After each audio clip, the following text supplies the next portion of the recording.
नमस्कार, सुप्रभात। मैं सुधा सक्सेना। जैसा कि आप सब जानते हैं कि मानव जीवन या जीवों का जीवन प्रकृति पर आधारित है।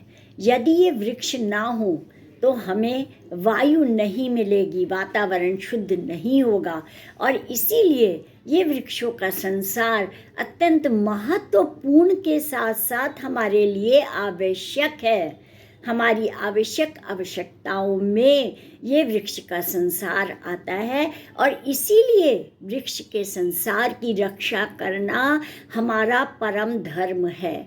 हमें जीवित रहने के लिए, अपने जीवन को सफल बनाने के लिए वृक्षों का सहयोग और वृक्षों के संसार को आगे बढ़ाना अत्यंत आवश्यक है। आइए आज हम सब पर्यावरण से संबंधित वृक्ष के संसार पर ही कुछ चर्चा करते हैं।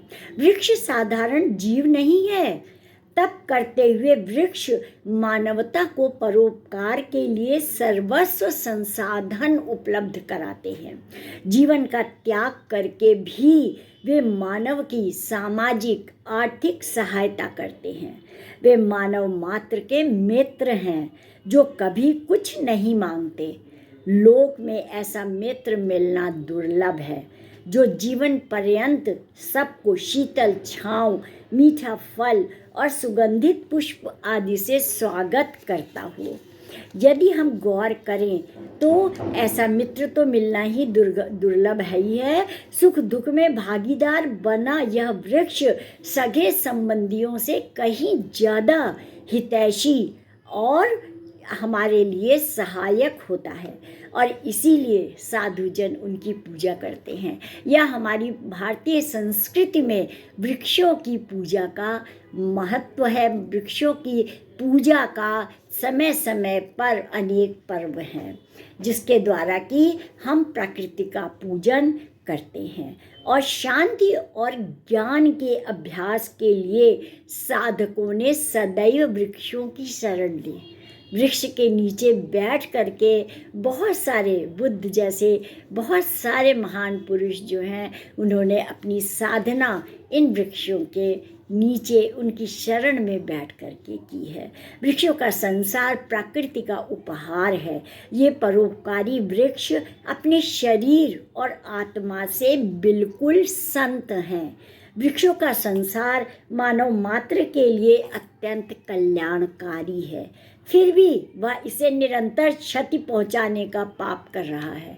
हम सब ये बात नहीं समझते और आज निरंतर वृक्षों को काट रहे हैं और काट काट करके अपने रहने की जगह बना रहे हैं, जबकि वृक्ष देवताओं की तरह समाज का उपकार करते हैं, देश और सभ्यता का निर्माण करते हैं।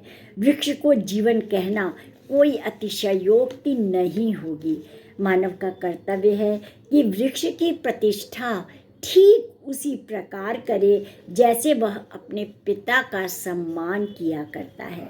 वृक्ष देव की पूजा का विधान शास्त्र सम्मत है। प्रकृति के रूपक में प्रचलित अनेक वृक्षों में देवताओं का वास बताया गया है। औषधीय गुणों से युक्त वृक्ष के प्रत्येक अंग भिन्न भिन्न रोगों के लिए उपयोगी सिद्ध हुए हैं। महादेव ने वृक्षों की छाया में बैठ करके इसके महत्व के संकेत दिए। श्री कृष्ण ने कदम्ब के वृक्ष को अपनी दिनचर्या में सम्मिलित किया। श्री राम ने अपने युग के सबसे महत्वपूर्ण भोजन और 14 वर्ष वनों में बिताए। उन्होंने अपने महत्वपूर्ण 14 वर्ष वनों में बिताए और उसी से उनकी परवरिश हुई और उन्हीं वृक्षों के तले ही उन्होंने अपने बड़े बड़े जो महत्वपूर्ण कार्य थे, जो राक्षसों का विनाश था, समाज का हित था, वो उन्होंने उसी की वन की शरण में ही रह करके किया है। हमारे ऋषि मुनियों के संग महात्माओं ने वृक्षों से ही ज्ञान प्राप्त किया तथा शांति पाई। यदि एक मानव एक वृक्ष भी लगाए तो पर्यावरण शुद्ध और शांत हो जाएगा।